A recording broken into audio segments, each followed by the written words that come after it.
রাতের 2টার সময় বারে সোমবার 58 সেদিন হলো হাহাকার। সামনেতে আসে বনাঞ্চল এক্সপ্রেস গাড়ি, স্টেশন হতে ছাড়তে করলো একটু দেরি। পেছনেতে আসছিল উত্তরবঙ্গ, বনাঞ্চলকে ধাক্কা মেরে করে দেয় যে খণ্ড। এত জোর ধাক্কা হলো কারণ গাড়ি এক্সপ্রেস আর বনাঞ্চলের 3টি বগির মানুষ হলো শেষ। তাদের মধ্যে দামি লোক ছিল গার্ড বাবু, জোরালো ধাক্কাতে সে হয়ে যায় কাবু। কোনটা যে গার্ড বটে না গেল তারে চেনা, পোস্তর মতো বাটা গেছে নাই তার নিশানা। পেছনেতে উত্তরবঙ্গ ইঞ্জিল দুমড়ে যায়, সঙ্গে সঙ্গে ড্রাইভার দুটির ওখানে মৃত্যু হয়। কি বলিব দুঃখের কথা, কি বলিব ভাই, আর বিপদের ওপর বিপদ তব হলো চিন্তায়। কারো কত টাকা গেল, কারো যায় ফোন, কারো কত শোনা যায়, কারো যায় জীবন।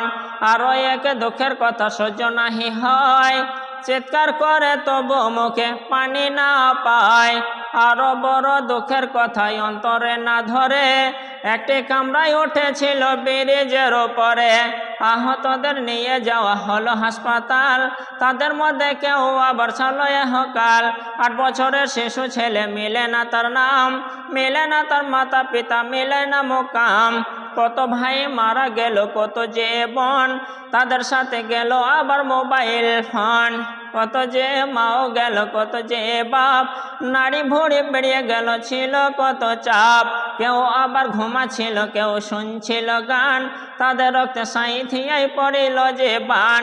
অসংখ্য মানুষ মারা গেছে, পাই না খবর, হিন্দুদের শ্মশান, মুসলমানদের হলো না কবর। শত শত মানুষ মারা গেছে, লাশ তাদের কথা শুনিলে তাদের খবর মনে লাগে ব্যথা। কিছু মানুষ ছাড়া বাকি খবর নাহি পায়, রাতারাতি তাদেরকে যে করিল সাফাই। কাকে কোথায় ফেলে দিল খবর নাই আসে, উদ্দেশ্য ছিল যেন কর্মী না ফাঁসে।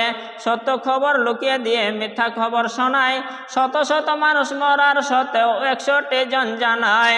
অনেক লোকে বলে ওঠে এটা ঘটালো মাওবাদী, আমি বলি এটা হলো আল্লাহর কারসাদি। কিছু মানুষ বলে শুনি ঘটায় স্টেশন মাস্টার, এমন কথা সত্য নয়, কর্ম মহান স্রষ্টার।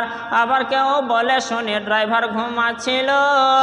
সকল মানুষ বিশ্বাস করুন আল্লাহর হুকুমে ঘটিল।